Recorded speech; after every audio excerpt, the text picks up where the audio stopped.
Assalamualaikum teman-teman. Alhamdulillah hari ini kita berjumpa lagi dengan Ustazah Dian. Nah, hari ini kita akan membahas tentang tema 1, subtema 1, hidup rukun di rumah. Kemarin kita sudah membahas tentang pohon keluarga. Ada keluarga inti maupun keluarga besar. Nah, sebelumnya kita berdoa dulu sebelum belajar ya. Rabbi zidni ilma warzuqni fahma. Ya Allah, tambahkanlah kepadaku ilmu dan berilah aku pemahaman yang baik. Selanjutnya, di sini ada landasan tauhid, teman-teman.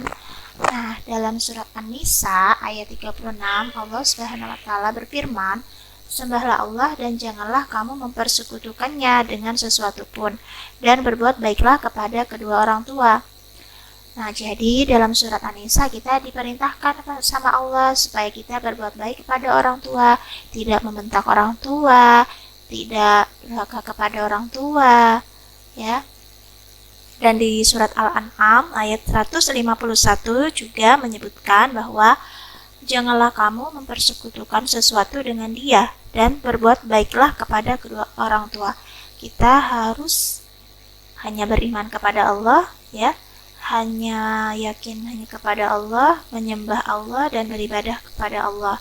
Dan juga kita harus berbuat baik kepada kedua orang tua kita, ayah ibu kita, abi umi yang sudah membesarkan kita, merawat kita dari kita masih bayi, ya, sampai kita sekarang sudah besar. Nah, jadi jangan lupa ya teman-teman untuk selalu membantu orang tua, membahagiakan kedua orang tua. Dengan apa? Dengan kita mendoakan kedua orang tua kita supaya kedua orang tua kita selalu sehat, selalu bahagia selama dunia dan akhirat.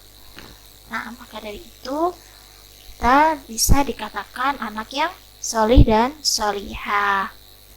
Selanjutnya, sini ada gambar kakak dan adik, ya. Kakak adik ini sangat rukun sekali, teman-teman. Kakaknya membacakan buku untuk adiknya. Kita semua menginginkan suasana damai di rumah. Kedamaian terjadi karena adanya kerukunan. Nah, ayah dan ibu rukun, kakak dan adik rukun, semua anggota keluarga menjaga kerukunan di rumah. Nah, jadi kita tidak boleh bertengkar ya dengan kakak kita ataupun adik kita. Kita harus selalu rukun, harus selalu bersama, membantu, saling menghargai dan menghormati. Meskipun adik kita lebih muda dari kita harus menghargainya.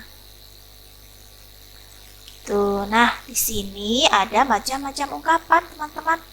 Nah, ungkapan itu adalah sesuatu yang kita ungkapkan kepada teman kita, kepada orang tua kita, kakak adik, ya, bisa.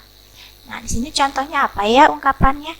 Contohnya adalah buah tangan dan buah hati. Nah, buah tangan ini ternyata memiliki arti. Jadi, ungkapan itu adalah sebuah kata atau sebuah pernyataan yang kita ungkapkan yang memiliki arti, ya. Jadi, buah tangan adalah artinya adalah oleh-oleh dan buah hati artinya adalah anak, ya. Nah, jadi memiliki arti berbeda. Nah, selanjutnya Ustazah mempunyai contoh juga, teman-teman. Nah, buah tangan tadi oleh-oleh. Dan juga kutu buku, suka membaca. Ringan tangan, suka membantu. Besar kepala, sombong. Panjang tangan, suka mencuri. Kepala dingin, berpikir tenang. Rendah hati, tidak sombong. Buah hati, seorang anak atau yang tersayang. Jadi anak tuh kadang kan kesayangan ayah ibu, ya. Jadi diartikan dengan ungkapan buah hati. Nah, seperti apa kita menggunakan ungkapan-ungkapan ini? Nah, di sini ada contoh percakapan Udin dan Mutiara. Kata Udin, "Buku kakak banyak sekali. Kakak memang senang membaca buku.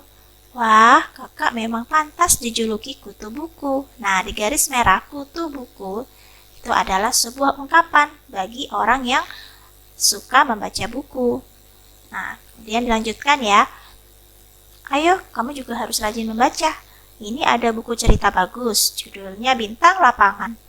Kata Udin, ceritanya tentang apa, Kak? Cerita tentang pemain sepak bola yang rendah hati meskipun sudah terkenal. Nah, jadi Bintang Lapangan ini adalah judul untuk pemain sepak bola yang sudah terkenal. Kata Udin, berarti dia tidak besar kepala ya, Kak? Nah, besar kepala yang digaris bawahi merah dengan ustadzah artinya adalah sombong. Kalau tidak besar kepala berarti tidak sombong. Nah, seperti itu teman-teman dalam pengungkapannya ataupun membuat kalimatnya. Nah, teman-teman bisa mencoba di rumah ya. Tugasnya, teman-teman menuliskan 5 kalimat ya. 5 kalimat menggunakan kata ungkapan yang tadi sudah Ustazah beri contoh di buku tulisnya. Kemudian yang kedua, teman-teman menceritakan apa saja ya yang dilakukan teman-teman di rumah dengan ayah ibu, dengan saudara mungkin, dengan kakak adik saat liburan Idul Adha kemarin. Nah, teman-teman bisa menceritakannya di buku tulis ya. Kemudian dikirim melalui WA kepada Ustazah. Jangan lupa sholat 5 waktu, murojaah dan selalu semangat. Terima kasih. Assalamualaikum warahmatullahi wabarakatuh.